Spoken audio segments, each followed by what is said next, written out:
Olá! Sim, aqui é o João Neto, sim, viu? Mudei um pouquinho minha aparência, tirei essa barba que tava aqui, mas eu continuo sendo o João Neto, estou aqui no canal Tec Química, o canal que leva química, tecnologia e informação para você. Hoje a gente vai falar um pouquinho sobre as análises da formulação OD, viu? Não saia daí. Venha comigo.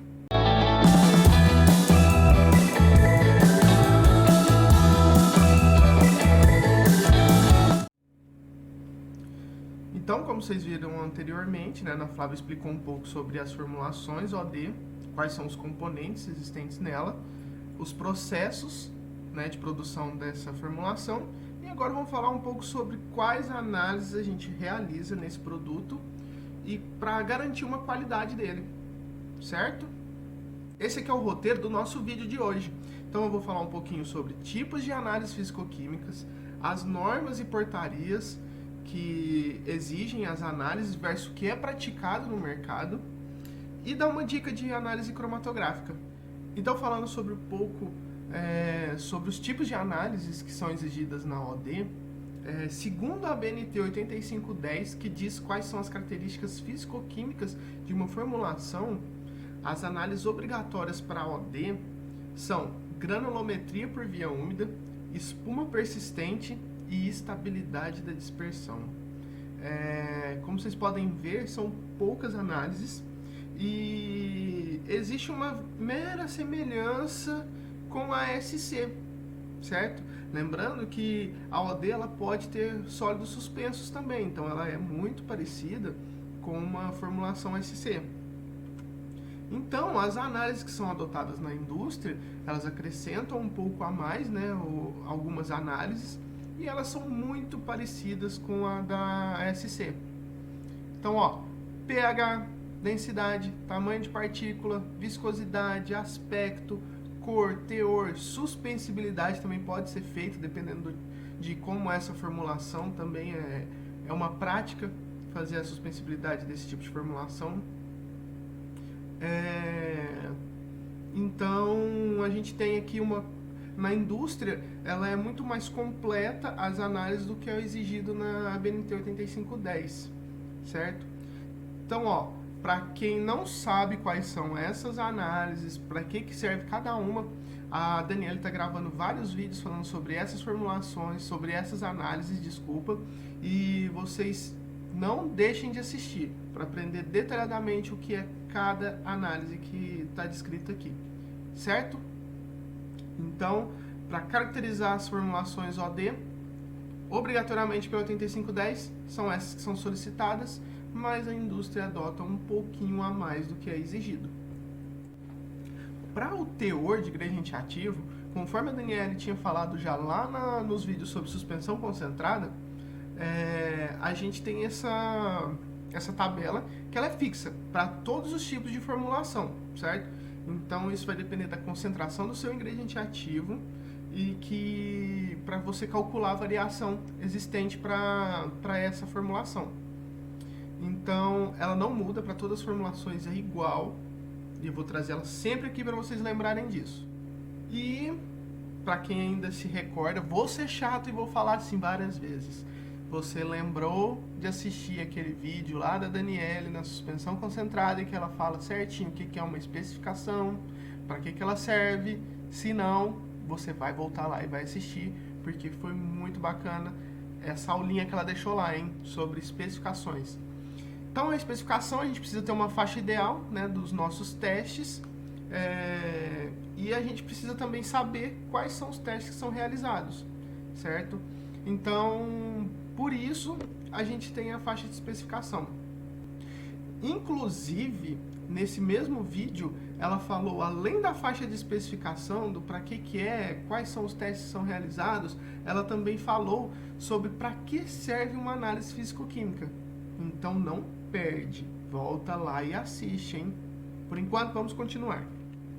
Aqui eu fiz uma tabela para comparar o que é exigido pela BNT 8510, que foram aquelas análises que eu falei no começo, e o que é feito e qual a especificação também entre o que é da BNT e o que a indústria geralmente faz. Então, ó, no ingrediente ativo é regra É aquela regra, é a tabela que eu falei anteriormente, então ela não muda, tanto para 8510 quanto para a indústria. O que pode acontecer é a indústria às vezes estritar mais ainda essa faixa por questões para não denegrir o cliente e manter também o lucro da empresa, para não ter uma concentração muito alta ou muito baixa e por aí vai. Densidade, ela não é exigida, mas a indústria ela faz e ela é variável para cada tipo de formulação, né? Para cada formulação no caso. O pH ele também é feito, não é exigido, mas ele é realizado, principalmente para garantir estabilidade, tá, de formulação de ingrediente ativo. A espuma persistente, que ela é conforme declarado pelo fabricante, segundo a BNT 8510, só que as indústrias elas realizam e cada uma tem uma maneira diferente de colocar essa faixa. Então, realmente, ela é variável e não tem como a gente determinar. A suspensibilidade, ela não é exigida, mas as indústrias fazem em alguns casos, quando é importante, e geralmente ela tem que ser maior do que 90%, certo? Porque é uma suspensão e ela precisa ter homogeneidade.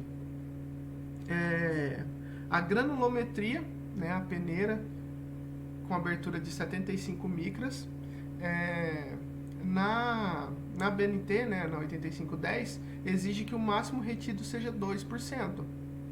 Então, as indústrias também adotam essa faixa normal, só que ele é um método um pouco antigo, as peneiras têm uma certa limitação, carregam um grande erro, então pode ter algumas adaptações nesse método aí, não conforme está escrito na BNT de referência dele, mas usa-se também como complementar um medidor de tamanho de partícula, que aí a gente tem ali embaixo, que ele não é exigido esse teste, e que geralmente usa-se o D90 menor que 10 ou 9, tá? É a média mais ou menos. A estabilidade da dispersão, essa é muito importante, porque ele tem que ser totalmente dispersível em água o produto. Então, ela é obrigatória esse teste, e ele precisa ser ensaiado e não pode haver separação de óleo, tá? Nessa mistura. Então é muito importante, ele tem que ser totalmente disperso na água. E a viscosidade, que ela também não é exigida, mas a gente sabe que um material em suspensão precisa ter uma viscosidade controlada para que mantenha-se isso em suspensão durante seu shelf life, né, sua vida de prateleira, seu prazo de validade. Certo? Tranquilo até aqui, né, gente? Super fácil. Tá bem explicado aqui na tabela quais são os comparativos. Tem coisas que a gente consegue determinar o valor para vocês, mas tem algumas que mesmo assim a gente não consegue, tá? E lembrando que esses valores são, assim, estimados. Pode ser que existam algumas empresas que adotem valores diferentes, isso é normal, não é obrigatório, a não ser que esteja escrito na 8510. E agora, análise cromatográfica. Como a gente falou, essa formulação é muito semelhante à suspensão concentrada. A diferença é que ela contém solvente. Então, pode ser que na hora que abre essa amostra, se você adicionar somente um solvente orgânico, você tenha uma certa dificuldade. Por isso, da mesma maneira que é feito lá atrás na SC, é importante você adicionar um pouquinho de água misturado nesse solvente para que ajude a abrir essa amostra, tá? Isso vai ajudar um pouco. E os agitadores Vortex vai ajudar demais a conta. Você coloca um pouquinho, põe no Vortex, ele já dá aquela dispersada boa, você continua acrescentando um solvente, põe no ultrassom, rapidinho ela dissolve, rapidinho ela vai estar prontinho para você fazer a análise. E lá no cromatograma, além daquele problema que eu citei no vídeo sobre suspensão concentrada, de separação, por ter ativos que são diferentes, de polaridades diferentes, né? Você pode ter também uma interferência do solvente, porque no caso agora é um solvente orgânico. Ele pode interagir com coluna C18, por exemplo. Então, além de você separar a amostra, vai ter uma interferência de matriz ali. Pode ser, né, que ocorra essa interferência de matriz. Então, é importante tomar esses cuidados, separar bem, estudar bem essas interferências para que você não tenha problemas no futuro analisando esse tipo de produto. Certo? Bem legal, né? Pega essas dicas aí que vai dar tudo certo no seu desenvolvimento de metodologia, hein? Gente, agora a gente finaliza a formulação OD. Espero que vocês tenham entendido bem, tenham gostado aí da participação da Ana Flávia, que contribuiu muito falando sobre a formulação OD, quais são os componentes dela, como é o processo produtivo. Eu agora complementei falando sobre as análises, sobre a qualidade deste produto. Então espero que vocês tenham gostado e aproveitado bastante esses vídeos. Aguardem novidades, que vai ter muitas novidades no canal. A gente está preparando vários outros tipos de formulações para trazer para vocês, além da Daniela, que está falando sobre as análises fisicoquímicas detalhadamente. Então, se você não entendeu ainda algum tipo de formulação, tem dúvida, o que é o pH, o que é uma densidade, calme-se. Daniela está preparando vários vídeos bacanas aí pra gente, certo? Então não perca nada aqui nesse canal. Tá? Curte esse vídeo, deixa seu comentário, deixa sugestão, gente. Fala um pouquinho aí, o que você achou da OD? Conta pra gente o que você achou dessa formulação. Ficou legal os vídeos? Precisa melhorar em alguma coisa? Vocês sentiram falta de algo? A gente tá aqui para entregar o melhor conteúdo para vocês.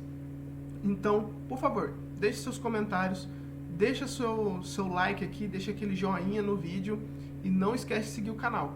Isso é muito importante para que a gente mantenha a qualidade dos vídeos e consiga manter o canal, certo?